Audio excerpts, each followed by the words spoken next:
നമസ്കാരം. സംസ്ഥാനത്തിൽ ഒരു വലിയ പദ്ധതി തയ്യാറാകുകയാണ്.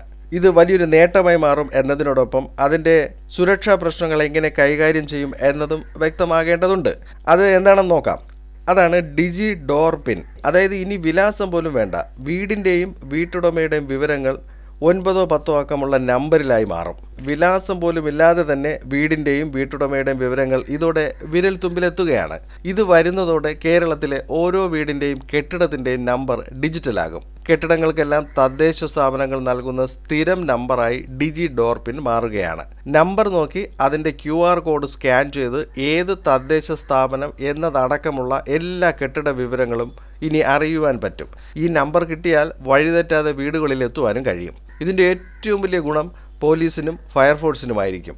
ഓൺലൈൻ ഭക്ഷണ വിതരണക്കാർക്കും വീട് തേടി അലയേണ്ടി വരില്ല. വാർഡുകൾ പുനർനിർണയം നടത്തിയാലും ഈ ഡിജി ഡോർ പിൻ മാറില്ല.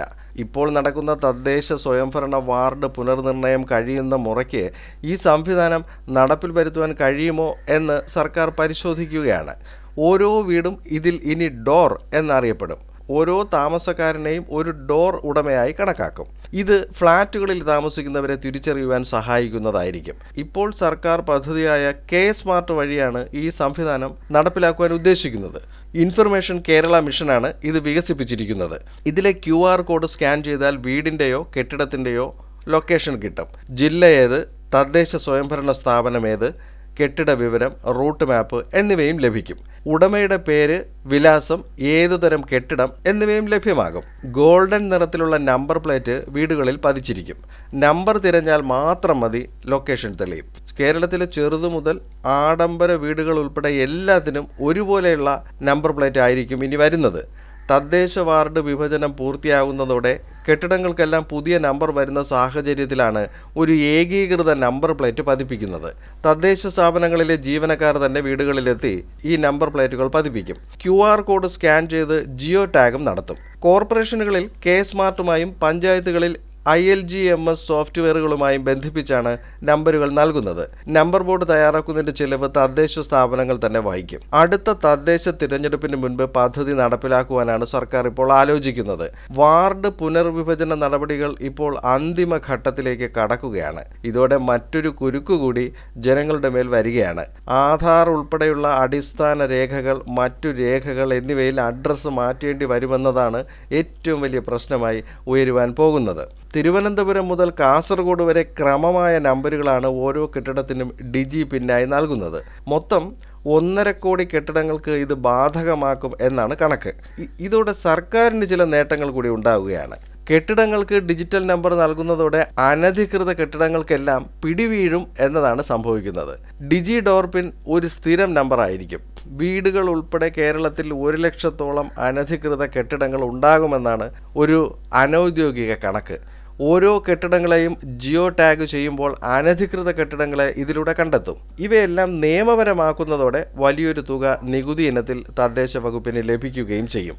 അതോടെ കേരളത്തിൽ ആകെ എത്ര കെട്ടിടങ്ങളുണ്ടെന്ന കണക്കും വ്യക്തമാകും.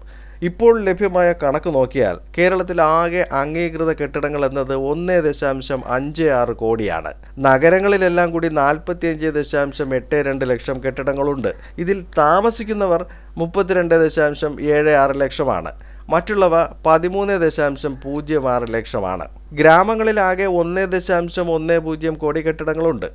അതിൽ വാസസ്ഥലങ്ങൾ 86.85 ലക്ഷവും മറ്റുള്ളവ 23.56 ലക്ഷവുമാണ്. ഇവയ്ക്കെല്ലാം ഇനി പുതിയ ഡിജിറ്റൽ പിൻ നമ്പർ നൽകുകയാണ്. ഓരോ താമസക്കാരനെയും ഓരോ കെട്ടിട ഉടമയായി കണക്കാക്കുമ്പോൾ ഇപ്പോൾ ഉള്ള 1.56 കോടി കെട്ടിടങ്ങൾ എന്ന കണക്ക് ഇനിയും കൂടുവാനാണ് സാധ്യത. നേരത്തെ വാർഡ് വിഭജനത്തിൻ്റെ ഭാഗമായി 2010 കെട്ടിട നമ്പറുകൾ മാറ്റിയിരുന്നു. വാർഡ് നമ്പർ, കെട്ടിടങ്ങൾ എന്നിങ്ങനെ 2 ഭാഗങ്ങൾ അതിലുണ്ടായിരുന്നു. വാർഡുകളുടെ അതിർത്തികൾ പുനർനിർണയം നടത്തുന്നതോടെ ഈ 2 ഭാഗങ്ങളിലും മാറ്റം വരികയാണ്. അടുത്ത തിരഞ്ഞെടുപ്പിന് 3 മാസം മുൻപെങ്കിലും ഈ മാറ്റം പൂർണ്ണമാക്കിയില്ലെങ്കിൽ അത് പിന്നീട് സാങ്കേതിക പ്രശ്നങ്ങൾ സൃഷ്ടിക്കും എന്ന കാര്യം ഉറപ്പാണ്. ഇപ്പോൾ നൽകുന്ന ഡിജിറ്റൽ പിൻ നമ്പറിൽ ഉടമയുടെ പേരും വിലാസവും ലൊക്കേഷനും അറിയാമെന്നത് ഗുണകരവുമാണ്. മറ്റു ഭൂവിവരങ്ങളൊന്നും ലഭ്യമാകാത്ത തരത്തിലായിരിക്കും ഇത് തയ്യാറാക്കുന്നതെന്നാണ് സർക്കാർ വിശദീകരണം. ഇതിൻ്റെ ദുരുപയോഗം ഉണ്ടാകുമോ എന്നതും മറ്റൊരു വിഷയമാണ്. എല്ലാ പഴുതുകളും അടച്ച് ജനങ്ങളെ ബുദ്ധിമുട്ടിക്കാത്ത തരത്തിലായിരിക്കണം ഈ പദ്ധതി നടപ്പിലാക്കേണ്ടത്. അല്ലെങ്കിൽ അത് സർക്കാരിനെതിരെ തിരിയുന്ന ജനരോഷമായി മാറുകയും ചെയ്യും. അങ്ങനെ വാഹനങ്ങളുടെ നമ്പർ പ്ലേറ്റ് പോലെ വീടുകൾക്കും നമ്പർ പ്ലേറ്റുകൾ വരികയാണ്. മറ്റൊരു വീഡിയോയിൽ മറ്റൊരു വിഷയവുമായി വീണ്ടും കാണാം. ചാനൽ സബ്സ്ക്രൈബ് ചെയ്യുക. വീഡിയോയ്ക്ക് ലൈക്ക്, കമൻറ്റ്, ഷെയർ എന്നിവയൊക്കെ നൽകുക.